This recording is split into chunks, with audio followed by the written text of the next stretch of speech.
La economía con los pies en la tierra, a cargo del economista Daniel Olesker, en Info24.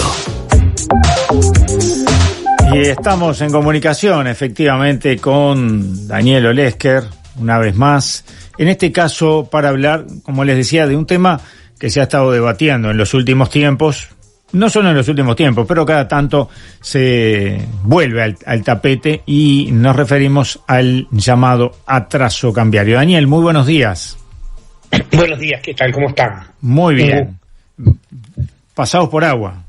Sí, bueno, sí, por acá adentro no tanto. Sí. Sí, la verdad que en esta sucesión de columnas, hasta ahora nos habíamos metido mucho en el terreno real, lo que se llama la economía real, producción, empleo, salarios, y la idea es también meterse con algunas variables que inciden, ¿no? Y en este caso particular, porque incide de manera importante sobre muchas cosas. Entonces, no es tan claro quiénes son los beneficiarios y quiénes son los perjudicados en esta cuestión. Entonces, voy a dedicar esta columna primero a dar los datos. Uh-huh. Segundo, primero explicar qué es el atraso cambiario. Segundo, a dar los datos. Uh-huh. Y tercero, ver los impactos, que no son unilaterales, no es en una sola cosa. Lo que mide es muy sencillo. El verdadero nombre es tipo de cambio real, es decir, cuánto vale el dólar, digamos, en un país en relación a los costos de vida de ese país, o sea, la inflación, y en la relación con el tipo de cambio y el costo de vida en otros países, digamos, ¿no? Claro. Uh-huh. Entonces, me tomé el Banco Central publica esta información desde 2000, pero lo que hice fue ordenar esta información de 2019 a 2023, o sea, el promedio del 2019 hasta el promedio del 2023, y tomé en cuenta el índice global y 5 países que representan prácticamente 2/3 del comercio de bienes de Uruguay y casi la totalidad del comercio de servicios, o sea, el turismo, ¿no? Claro. Argentina, Brasil, Estados Unidos, Alemania y China. Y los divide el Banco Central así, ¿no? Entre regionales, Argentina y Brasil, y extrarregionales, Estados Unidos, Alemania y China. Uh-huh. Entonces, ¿qué nos dicen los datos? Los datos nos dicen que desde el 2019 al 2023, la pérdida de competitividad, vamos a decir, del dólar, ha sido de 16%, ¿no? en los 4 años. Uh-huh. Ha sido de 12% con la región y de 12% con los no regionales y de 21% con la región. ¿Ah? Uh-huh. Y lo interesante, antes de pasar un poco a los impactos, es que este es un proceso doble. Este proceso se dio fundamentalmente en Argentina y Brasil en el 20 y en el 21, es decir, inmediatamente a los primeros años de este gobierno, uh-huh. y después se estancó, sigue jorobado, o sea, sigue habiendo una relación negativa, pero se estancó, y pegó fuerte en el resto del mundo en 22 y 23. Si tú recuerdas, en el 20 el gobierno hizo una devaluación muy importante, sí. El dólar pasó de 36 a 42, 43. Entonces, no se sintió tanto con el resto del mundo, recién se siente en el 22 y en el 23. O sea, estamos un 16% por debajo, más en la región que en la no región, con un peso importante en los 4 años en Argentina y Brasil, y comenzó a ser importante esto que vulgarmente se llama atraso cambiario, que es el tipo de cambio real negativo, vamos a decirle, uh-huh. en el 22 y en el 23. Entonces ahora voy a los impactos. Entonces, hay 3 tipos de impactos. Hay impactos porque en la vida histórica, ¿no? Si uno va 100 años antes, y los impactos eran en el comercio, porque las economías eran relativamente cerradas, ¿no? Pero ahora las economías son totalmente abiertas y globalizadas. Entonces hay 3 impactos. comerciales en los precios y en el sistema financiero. Empecemos por los comerciales. Claramente, los exportadores tienen un efecto negativo del atraso cambiario, porque los pesos que reciben por cada dólar que exportan son menos. Y luego tienen que pagar salarios, tarifas públicas, algunos insumos son importados, o sea que ahí no les afecta tanto, pero mayoritariamente sus costos están en moneda nacional. Entonces, en la medida que el tipo de cambio se atrase respecto al costo de las tarifas, al costo de los salarios, al costo de algunos insumos nacionales que compran, tiene una pérdida de capacidad competitiva. Obvio que esto depende, porque recordemos que el exportador depende del tipo de cambio y del precio internacional. Si el precio internacional está en alza, se licúa el problema del tipo de cambio. Ahora están coincidiendo estos dos factores negativamente sobre el ingreso del exportador. Y el segundo efecto comercial es que abarata mucho las importaciones. Es decir, hace que productos importados sean más baratos, y esto afecta mucho a la industria nacional. Para darte una idea, en otro momento en que hubo un fuerte atraso cambiario entre el 90 y el 99, se estimó por la propia Cámara de Industria, recuerdo en aquel momento, 100.000 puestos de trabajo industriales perdidos entre el 90 y el 2000, ¿no?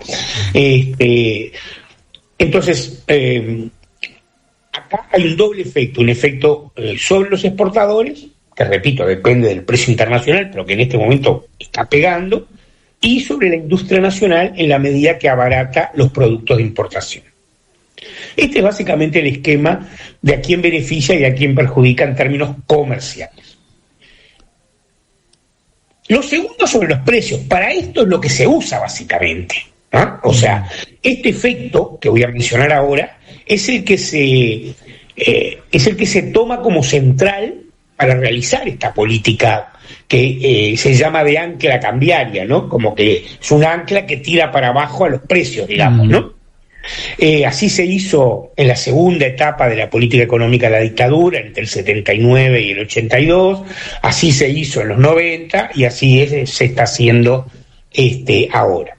¿Por qué? Y bueno, porque en la medida que el tipo de cambio se reduce, hay un efecto sobre muchos bienes, todos los que compiten con producción importada, o los mismos que se exportan, que en la medida que el exportador recibe un menor precio por su exportación, también tiene un efecto a la baja sobre el mercado interno, sobre su precio en el mercado interno.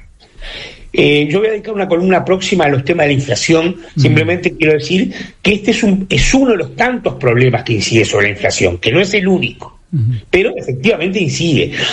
Hay un estudio de la Facultad de Economía ya de hace tiempo que dice que la relación es 3-1, o sea, una baja en el tipo de cambio o una suba, porque, bueno, cuando sube el tipo de cambio la inflación se dispara, ¿no? Claro.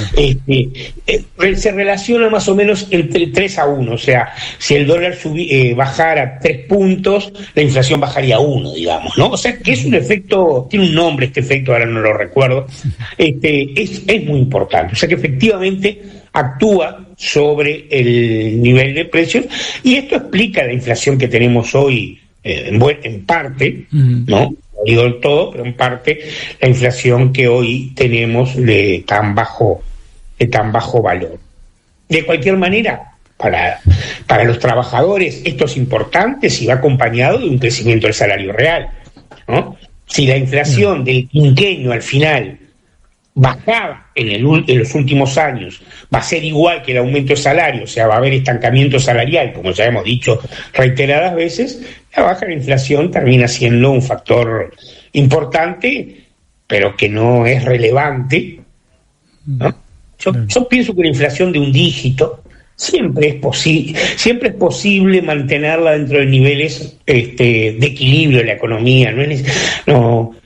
A veces la economía ortodoxa se exaspera de bajarla, y yo creo que estábamos en un nivel razonable, y este último impacto, estos últimos 2 años, fueron demasiado, digamos, ¿no? Y además, repito, en el quinquenio finalmente el efecto sobre los salarios va a ser menor, porque no hubo una política de salarios de expandirlos por encima de la inflación, que es lo que importa. Y ahí no importa si la inflación es 3, 5 o 7, ¿no? Uh-huh. Y el último, que se habla menos, es el efecto financiero que esto tiene. Primero, para las deudas, obviamente. Es decir, las deudas nominadas en dólares se achican, ¿no? O sea, lo que yo debo en dólares se achica. En Uruguay la deuda pública es más o menos la mitad en dólares, la mitad en pesos. Uh-huh. Es decir, que esa mitad que es en pesos, los intereses que yo pago por ella se hacen menores, ¿no? Porque claro, el dólar, en términos de la recaudación del gobierno, pesa menos. Y esto también le pasa a los hogares. Si hay un hogar que tiene una deuda de corto plazo, porque si es una deuda hipotecaria de largo plazo, es difícil saber lo que va a pasar. Seguro, claro. Pero si es una deuda de los últimos 2 años, se le licuó mucho en dólares. Claro. Pero está el otro, y con esto termino, efecto financiero, que es el efecto de la especulación financiera. Y voy a poner un ejemplo para que se entienda bien. Yo tengo $1.000.000. Uh-huh. Te felicito. El año pasado llegaba a Uruguay con $1.000.000. Uh-huh. Lo cambiaba a pesos. El año pasado, a esta altura, el dólar estaba a 39 pesos. Me daban 39 millones de pesos. Los depositaba en el banco. Bueno, compraba letras, ¿no? Podía ser cualquiera de las opciones. Me daban más o menos un 5%. O sea que cuando termino, voy a tener unos 41 millones de pesos. ¿Ah? ¿Se entiende? Sí, sí, perfectamente. Pero cuando hoy, con esos 41 millones de pesos, voy a cambiarlos a dólares, como el dólar sigue a 39, recibo 1.050 millones de dólares. O sea que por la mera operación financiera, te compra yo recibí 50 millones de dólares más. Una parte, obviamente, por el interés que cobré, claro, y el grueso de esa ganancia por el estancamiento del tipo de cambio o el atraso cambiario. Uh-huh. Quiere decir que, y esto si yo voy al banco y lo hago con $10.000, o tú lo haces con $10.000, o varios de nuestros oyentes lo hacen con $10.000, la ganancia no se nota ni para comprar un boleto. Uh-huh. Yo vengo con un volumen de dinero importante, y eso es lo que pasó entre el 79 y el 82, eso pasó en la década del 90 y eso está pasando ahora. Eso genera, digamos, para los tenedores de mucho dinero una ganancia por este mecanismo. Llego con dólares, compro pesos, los deposito en pesos, luego vuelvo a comprar dólares y me quedo con la diferencia, simplemente por efecto del atraso cambiario. Entonces, este efecto que se conoce menos también hay que ver. O sea, efecto comercial sobre exportaciones y abaratamiento de importaciones, efecto de precios a la baja de la inflación y efecto financiero para obtener ganancias derivadas de este movimiento de dólares-pesos que expliqué hace unos minutos. Daniel, clarísimo, tan claro que uno de los oyentes dice por ahí, el que tiene plata, hace plata. Sí, en este caso con este mecanismo. Claro. Sí, exactamente. Claramente es así. Claramente. Daniel, muchísimas gracias. Nos reencontramos en 15 días y seguimos conversando. Perfecto. Un abrazo. Chau. Info 24. La actualidad que nos mueve.